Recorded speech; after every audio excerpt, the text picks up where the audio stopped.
Motherhood. It's a beautiful thing, but no one really prepares you for how much of yourself you'll actually be pouring into it. Some days it feels like I'm constantly moving, picking up toys, wiping counters, folding blankets, only for everything to be undone a few hours later. It's this endless rhythm of giving, loving, and showing up. And while I wouldn't trade it for anything, I realized something along the way. Somewhere in the middle of getting my daughter ready for school, entertaining my son during the day, dinner and bedtime routines, I started to feel like I was disappearing into the routine. Not all at once, just little by little. The things that used to make me feel like me started slipping through the cracks. The hobbies, the quiet moments, the small joys I never used to think twice about. I kept telling myself that this was just a season, that one day I'd have more time for myself again. But then I started wondering, when exactly?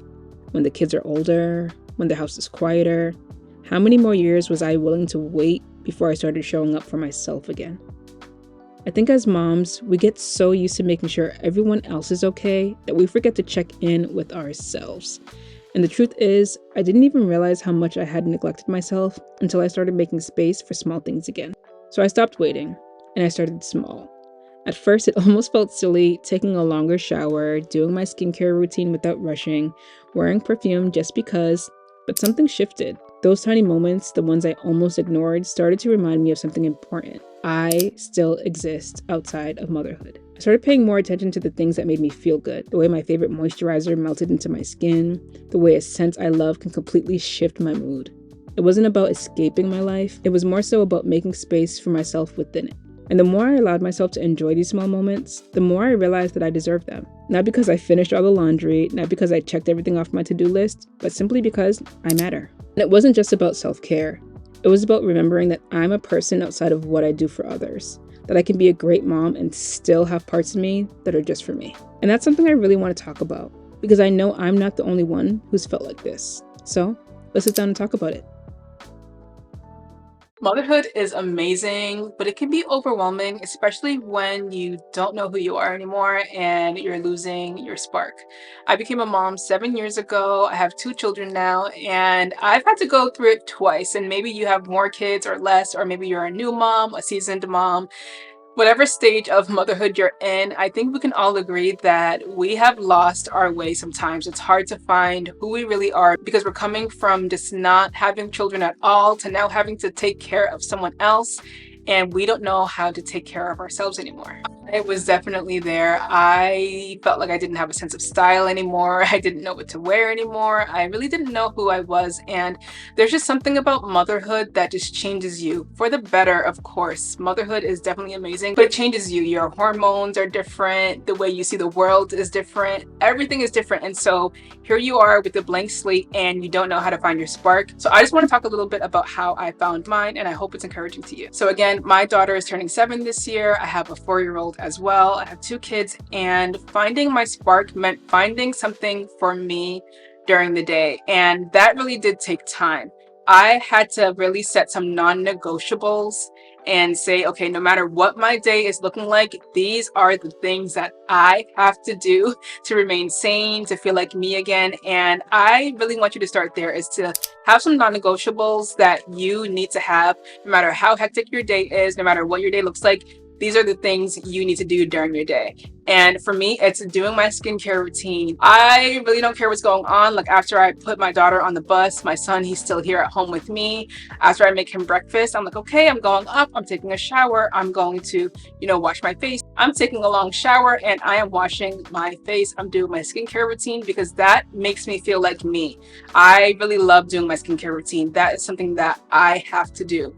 Another non-negotiable that I have is I'm making a cup of tea or matcha. And if you follow me on Instagram, you know that I'm always posting my matcha. I'm always posting my tea because that is something that really makes me feel good in the morning. Like maybe it's a cup of coffee for you or whatever you can get in the morning. Those are things that really give me a spark during my day and that really make me feel good about myself. The non-negotiable that I have is I wear perfume every day, even if I'm just here at home. I actually made a video about all the perfumes that I love wearing at home. So if you're interested about what I wear, you can watch that video. But wearing perfume for me makes me feel lifted up. It makes me feel boosted up. It just makes me feel good about myself, especially as a stay-at-home mom, entrepreneur. But maybe you're a stay-at-home mom, or maybe you are a working mom, whichever, you still need to find things that make sense for you. So wearing perfume, I love smelling good, even if it's just for me at home when my husband's at work. It just makes me feel like I have myself put together. Another thing that I really love is wearing elevated loungewear. I did a reel on that actually on Instagram if you want to check that out. But I just got like these loungewear pieces that I love wearing at home that make me feel like I'm put together while I'm here. Now, I will say I don't wear makeup every day. So that is not something that's realistic for me. I know there's people who do wear makeup at home as a stay-at-home mom, whatever, but I don't really wear makeup every day, to be honest. It's just not something that I personally do. But if wearing your makeup at home really makes you feel put together, even if it's just a little mascara, a little skin tint, whatever, and you want to do that to make yourself feel good, do your hair, go for it. I just need you to find some non-negotiables that you are going to set as a way to pour into yourself. Because let's face it, as moms, we're pouring into our children every day. We're feeding them. We're making sure that they're well fed, that they get their rest, that they have the clothes that they need, the shoes that they need. We're always pouring into them. And sometimes we let ourselves go and feel like there's nothing left for us. But you still exist.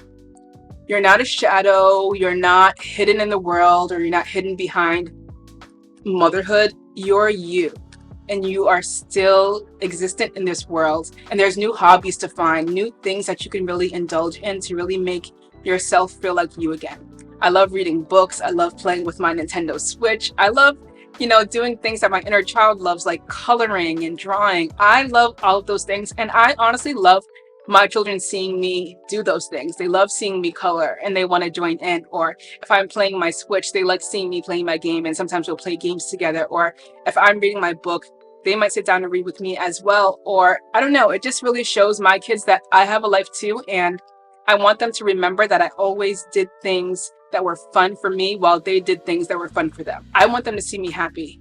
I want them to see that I didn't lose myself. I didn't lose my way, but I did things that I love. And I'm doing this right now, like doing YouTube. My husband is going grocery shopping with my son as we speak, so that I'm able to have time to really sit here and talk to you guys and encourage you guys. Like, content creation is something that I absolutely cannot see myself not doing. I am a creative. I used to do photography years ago. I love doing these videos. I love creating. And that is something that drives me. I don't know who I would be without creating content or just creating in general. I'm just a creative, and I'm taking that and I'm running with it, and it's making me feel like me. So I need you to find your non-negotiable. Maybe it's going for a walk every morning. Maybe on Fridays, instead of making dinner, you're ordering your favorite meal. Like, find something that you love. Don't compare your routine to others. Don't even compare your routine to mine. Find something that really makes you you. Write that down. What would be enjoyable? What would be enjoyable for you? What would excite you? Write those things down and try to find pockets of space in your day for those things. And I'm telling you, it doesn't need to be grand. It just needs to be small. And it's the little things that matter, that as you continue to go on throughout your day, through the month, through the year, those little things start to add up, and you will really feel your mental health boost. So I just really want to encourage you to find your spark again, and to know that you matter. You exist for a reason. You are not just a mom, but you are you, uniquely you, and you still do have purpose. And that purpose, it doesn't have to be loud or grand. Sometimes it's found in the quiet moments, the ones just for you. Because you're not just here to pour into others. You're here to fully exist, to embrace the things that bring you joy, to take up space in your own life. And that's something worth holding on to.